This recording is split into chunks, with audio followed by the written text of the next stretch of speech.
Judul firman Tuhan yaitu How to Live in the End Times. Bagaimana kita harus hidup di zaman yang akhir ini. Perlu kita kembali kepada firman Tuhan, bagaimana firman Tuhan mengajar kita. Tentu kalau mau ngomong global itu banyak sekali, tapi saya akan berpusat kepada Injil Matius pasal yang ke-25. Mengapa? Karena kalau saudara buka Alkitab saudara bisa melihat bahwa di dalam pasal 24 dan 25 itu satu kesatuan dan diberi judul khotbah tentang akhir zaman. Jadi tidak salah kalau kita mau belajar dari pasal 25, yaitu bagaimana Tuhan Yesus mengajar kepada kita hal-hal yang penting untuk kita perhatikan dalam kita menyongsong kedatangannya yang kedua kali. Nah, di dalam Matius pasal 25 itu Tuhan Yesus memberikan 3 perumpamaan.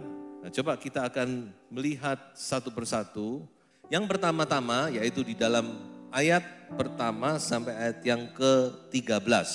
Perumpamaan tentang 5 gadis bodoh dan 5 gadis yang bijaksana. Saya bacakan saja ayat 1 sampai ayat yang ke-4. Pada waktu itu hal kerajaan sorga seumpama 10 gadis yang mengambil pelitanya dan pergi menyongsong mempelai laki-laki. 5 diantaranya bodoh dan 5 bijaksana. Gadis-gadis yang bodoh itu membawa pelitanya tetapi tidak membawa minyak. Sedangkan gadis-gadis yang bijaksana itu membawa pelitanya dan juga minyak dalam buli-buli mereka.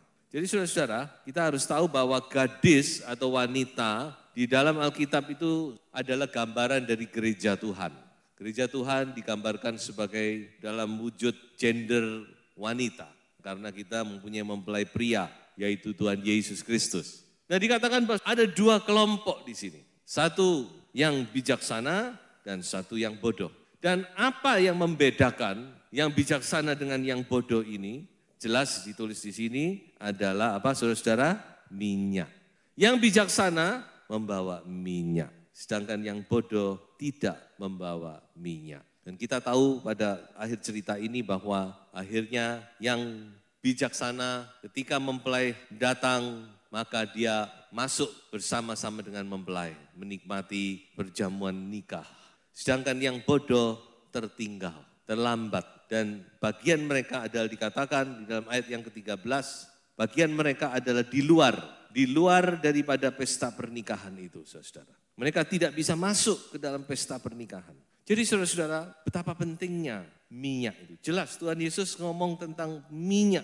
Minyak ini yang harus ada pada gereja Tuhan yang bijaksana.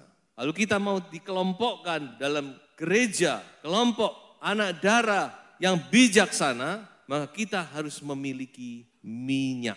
Dan tidak ada arti lain daripada minyak, kecuali adalah Roh Kudus. Jadi minyak itu bicara tentang Roh Kudus, tentang urapan Allah. Sebagai gereja di akhir zaman, kalau kita mau masuk dalam kelompok gadis yang bijaksana ini, yang masuk dalam pesta pernikahan, maka kita mau tidak mau harus punya minyak itu. Punya urapan Roh Kudus dalam diri kita. Kalau bicara tentang Roh Kudus, tentu kita semua punya Roh Kudus. Roh Kudus ada dalam diri kita. Roh Kudus itu diberikan waktu kita lahir baru. Tetapi apakah kita diurapi dengan Roh Kudus? Itu masalah yang kedua. Makanya urapan itu penting. Kita bukan cuma punya Roh Kudus, tapi kita perlu diurapi oleh Roh Kudus. Minyak yang baru selalu ada dalam kepala kita. Karena dikatakan kita tidak tahu kapan mempelai itu akan datang, saudara. Jadi saudara, mempelai datang pada waktu yang tidak diketahui. Oleh sebab itu kita harus selalu memiliki urapan Roh Kudus. Lalu bagaimana supaya kita bisa memiliki urapan Roh Kudus ini? Tidak ada lain cara kecuali doa. Ada 3 macam doa, ada doa penyembahan, ada doa syafaat, ada doa permohonan secara pribadi. Dan di antara 3 ini yang paling berperanan waktu kita mau memiliki minyak urapan itu, yaitu kita harus ada dalam penyembahan, worship, praise and worship, menyembah Tuhan. Karena pada saat pujian dan penyembahan dinaikkan, urapan itu diturunkan. Saya merasakan urapan Allah itu mengalir. waktu kita memuji dan menyembah Tuhan dengan segenap hati. Sebab itu nikmati itu, pujian penyembahan. Ya minta urapan Tuhan senantiasa, minyak yang baru itu. Coba kita baca satu ayat di dalam Efesus 5 ayat 18. Dan janganlah kamu mabuk oleh anggur, karena anggur menimbulkan hawa nafsu. Tetapi hendaklah kamu penuh dengan roh. Tentu anggur di sini bukan bicara anggur-anggur minuman, susah. Tapi anggur di sini bicara tentang kesenangan dunia. Anggur dunia yang membuat kita mabuk, gak ingat apa-apa lagi. Susah. Kesenangan-kesenangan dunia, hal-hal dunia. Tapi dikatakan hendaklah kamu penuh dengan roh. Kata penuh di sini bukan sekali. Dalam bahasa Inggris dipakai kata present continuous. Keep on being filled. Jadi selalu penuh senantiasa.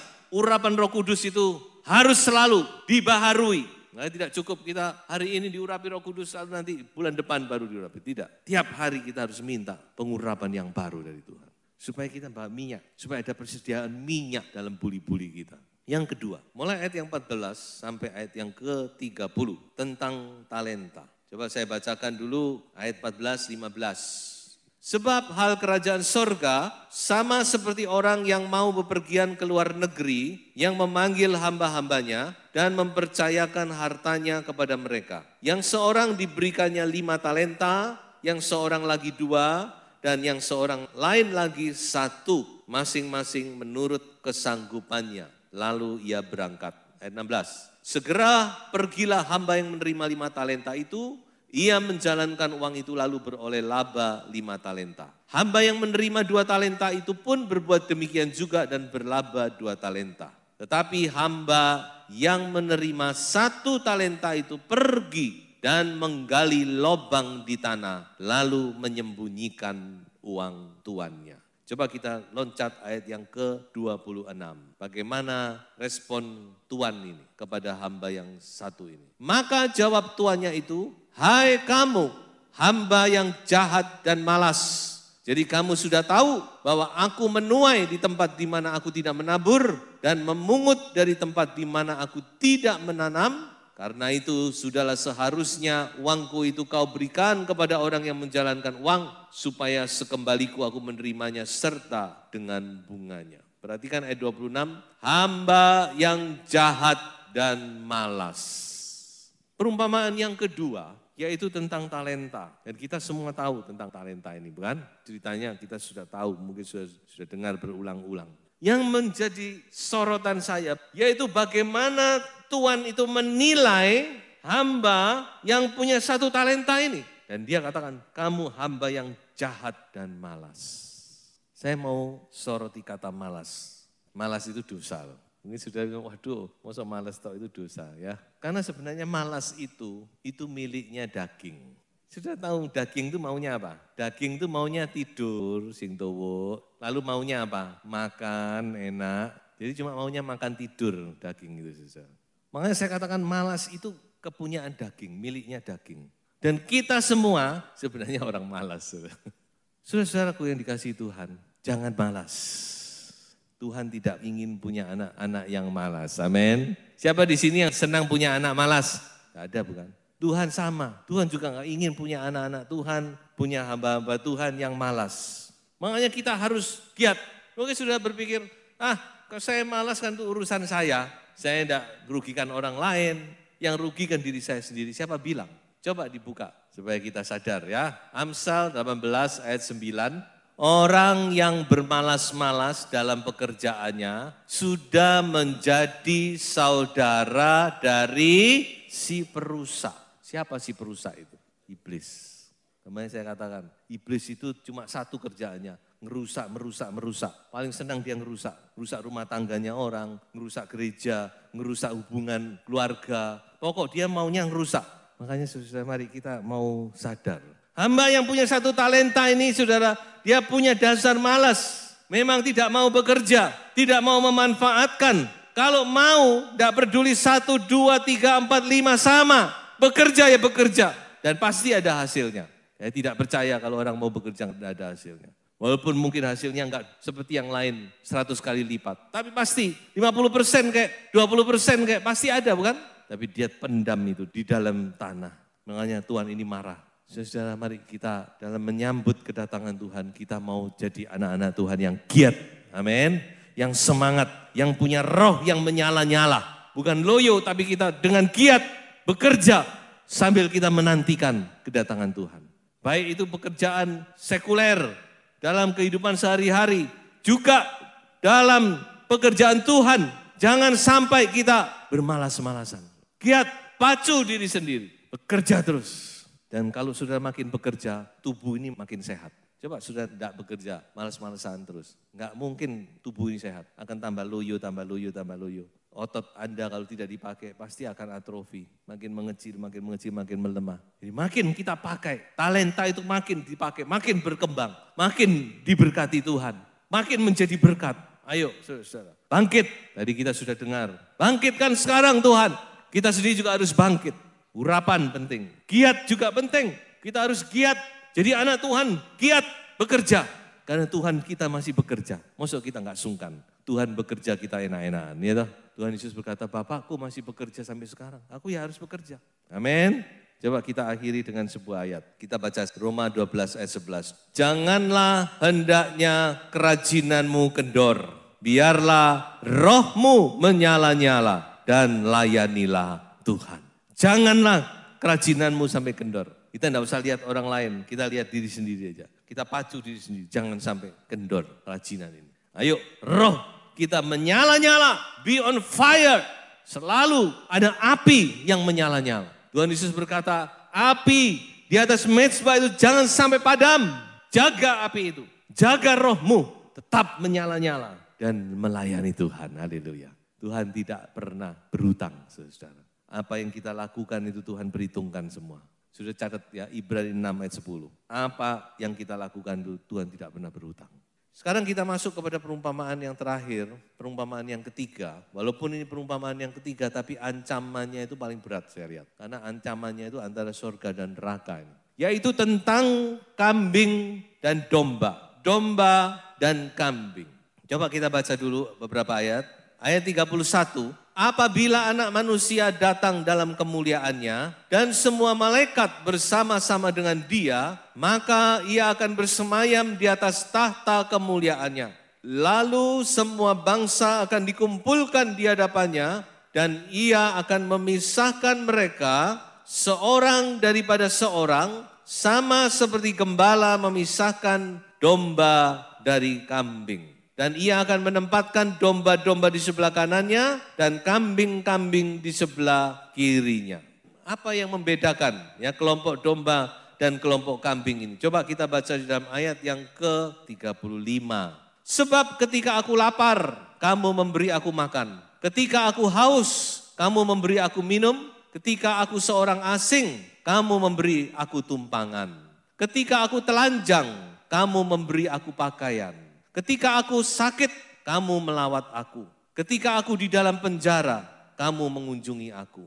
Maka orang-orang benar itu akan menjawab dia, katanya, Tuhan, bila manakah kami melihat engkau lapar dan kami memberi engkau makan, dan haus dan kami memberi engkau minum, dan seterusnya. Sampai ayat 40, coba loncat. Dan raja itu akan menjawab mereka, aku berkata kepadamu, sesungguhnya segala sesuatu yang kamu lakukan untuk salah seorang dari saudaraku yang paling hina ini, kamu telah melakukannya untuk aku. Kalau saya simpulkan, saudara-saudara, ini bicara tentang belas kasihan, compassion. Saudara perhatikan di dalam kitab Injil, Tuhan Yesus itu bekerja selalu dengan hati. Selalu tergeraklah hatinya oleh belas kasihan. Lalu dia melakukan ini, lalu dia menyembuhkan. Di ayat yang lain, tergeraklah hatinya oleh belas kasihan. Ayat yang lain, tergeraklah hatinya oleh belas kasihan. Banyak. Jadi ini saudara-saudara, yang Tuhan mau bagi anak Tuhan, gereja Tuhan di akhir zaman, yaitu memiliki hati yang berbelas kasihan. Hati yang punya compassion, punya belas kasihan. Kepada siapa? Kepada orang-orang yang lemah. Dikatakan apa yang kamu lakukan kepada orang-orang yang paling hina, sebenarnya kamu melakukan untuk aku. Jadi Tuhan itu mengukur kita bukan dari pelayanan kita yang hebat, yang wah, pinternya khotbah dan sebagainya. Tidak. itu kan hal yang lain lagi. Tapi Tuhan mengukur itu salah satu saudara-saudara yang penting itu. Bagaimana kita ini punya hati yang belas kasihan. Memperhatikan orang-orang yang paling hina. Kata paling hina itu punya pengertian yang disepelekan, yang tidak dianggap, yang dianggap kurang penting, yang dipikir tidak dibutuhkan. Dan ayat ini salah satu menggerakkan sosial, pekerjaan sosial. Banyak orang mempraktekannya dengan mengunjungi orang-orang di penjara, mengunjungi yatim piatu, mengunjungi ini, mengunjungi itu. Itu enggak salah. Tapi sebenarnya kita enggak usah jauh-jauh. Enggak salah, berbuat sosial itu enggak salah. Bagus malah. Tapi saudara-saudara, sebenarnya itu bukan non jauh di sana. Di sini ini loh banyak. Di dalam rumah kita banyak. Di masyarakat di mana kita tinggal itu banyak. Orang-orang yang dianggap tidak penting. Makanya ayo kita satu roh saudara ya. Ayo kita sama-sama, kita mulai memperhatikan saudara-saudara kita yang dianggap tidak penting. Ayo kita belajar, karena ini ukuran Tuhan bagi kita. Tuhan mengukur kita dari sini nantinya. Karena orang ini tidak sadar kan, kelompok domba ini tidak sadar. Dia sendiri tidak sadar, loh kapan Tuhan? Kapan kami melakukan seperti itu? Rasanya kami tidak melakukan apa-apa. Jadi Tuhan jelaskan, waktu kamu melakukan ini, sebenarnya kamu melakukan untuk aku. Waktu kamu melakukan ini, kamu melakukan untuk aku. Dan sebaliknya kelompok kambing juga tanya, loh lah kapan kami tidak melakukan yang kau katakan? Lalu Tuhan bilang waktu kamu tidak melakukan ini pada orang yang paling hina, kamu sebenarnya tidak melakukan untuk aku. Dan seterusnya. Mari kita memiliki hati seperti Yesus. Ini yang sering kali saya doakan bagi diri saya sendiri. Tuhan beri aku pikiran dan perasaan yang ada pada dirimu Tuhan. Pikiran dan perasaan. Coba kita baca beberapa ayat dari 1 Korintus 12 ayat 22 sampai beberapa ayat di sini ya. Kita akan melihat di sini bagaimana Tuhan itu memperlakukan anak-anaknya. Ayat 22. Malahan justru anggota-anggota tubuh yang nampaknya paling lemah. Nampaknya paling lemah. Yang paling dibutuhkan. Ini sudah camkan. Yang paling lemah, yang sepertinya tidak berarti itu justru paling dibutuhkan. Dan kepada anggota-anggota tubuh yang menurut pemandangan kita kurang terhormat, kita berikan penghormatan khusus. Dan terhadap anggota-anggota kita yang tidak elok, kita berikan perhatian khusus. Hal itu tidak dibutuhkan oleh anggota-anggota kita yang elok. Allah telah menyusun tubuh kita begitu rupa, sehingga kepada anggota-anggota yang tidak mulia diberikan penghormatan khusus. Supaya jangan terjadi perpecahan dalam tubuh, tetapi supaya anggota-anggota yang berbeda itu saling memperhatikan. Saya rindu sidang jemaat yang Tuhan percayakan menjadi jemaat yang sama seperti Yesus, yang memperhatikan orang-orang yang lemah. Amin. Dan itu tidak usah jauh-jauh, saya katakan, di sekitar kita ada. Jadi ini sikap kehidupan perlu kita miliki sambil kita menanti kedatangan Tuhan yang kedua kali. Dan satu saat akan Tuhan pisahkan semuanya itu. Antara kambing dan domba. Itulah sebabnya saudara, mari kita berdoa kepada Tuhan. Beri kepada kami hati yang peka. Tuhan berikan kepadaku mata yang melihat dan telinga yang mendengar. Mata yang melihat apa? Punya visi. Melihat kebutuhan jemaat, kebutuhan gereja. Melihat apa yang perlu saya lihat. Melihat rahasia-rahasia firman Tuhan. Disingkapkan waktu membaca firman. Telinga yang mendengar apa? Yang bisa mendengar suara Tuhan. Jangan sampai seperti yang dikatakan, mereka punya mata tapi tidak bisa melihat. Mereka punya telinga tapi tidak bisa mendengar. Kamu melihat tapi tidak melihat. Kamu mendengar tapi tidak mendengar. Gawat itu saudara. Karena itu ciri gereja di akhir zaman. Jemaat Laodikia. Aku kaya, aku kuat. Ya toh, jemaat Laodikia. Lalu Tuhan ngomong, kamu tidak sadar bahwa kamu sebenarnya miskin, buta, telanjang, perlu dikasihani. Itulah sebabnya mendorong saya berdoa demikian, Tuhan, jelikkan mataku, bukakan telingaku. Mari saudara, kita hidup pada zaman-zaman waktu-waktu yang krusial sebelum kedatangan Tuhan ini. Dan kita juga mempunyai keistimewaan karena kita akan melihat penggenapan-penggenapan firman Tuhan semua digenapi. Zaman ini zaman yang perlu sekali kita perhatikan diri kita dengan baik, bagaimana kita harus hidup. Saya akhiri dengan 2 ayat perkataan dari Tuhan Yesus dulu, Matius 12 ayat 7. Yang ku kehendaki ialah belas kasihan dan bukan persembahan. Filipi 2 ayat 1, Paulus berkata, jadi karena dalam Kristus ada nasihat, ada penghiburan kasih, ada persekutuan roh, ada kasih mesra dan belas kasihan. Ini yang Tuhan mau. Di dalam Kristus, dalam jemaat Tuhan, ada compassion, ada belas kasihan, ada memperhatikan satu dengan yang lain, memperhatikan orang-orang yang lemah, mendukung mereka yang perlu didukung, saudara. Ada orang-orang yang perlu bantuan. Memang tidak mampu. Jadi coba kita ubah pola pikir kita ini. Memang Tuhan tempatkan kok. Amsal juga ngomong, si kaya dan si miskin ketemu, membuat mata mereka bersinar. Jadi saling membutuhkan. Yang miskin perlu bantuan, yang kaya perlu untuk menyalurkan bantuan. Loh, coba kalau semua kaya semua, mau salurkan kemana bantuan saudara? Ayo. Iya toh, makanya saling membutuhkan. Coba kita mulai buka. Semua harus kita kembalikan kepada firman Tuhan, saudara ya. Saya akhiri dengan sebuah kesimpulan. Jadi bagaimana kita harus hidup di akhir zaman? Yang pertama, hidup dalam urapan. Kata kuncinya adalah doa.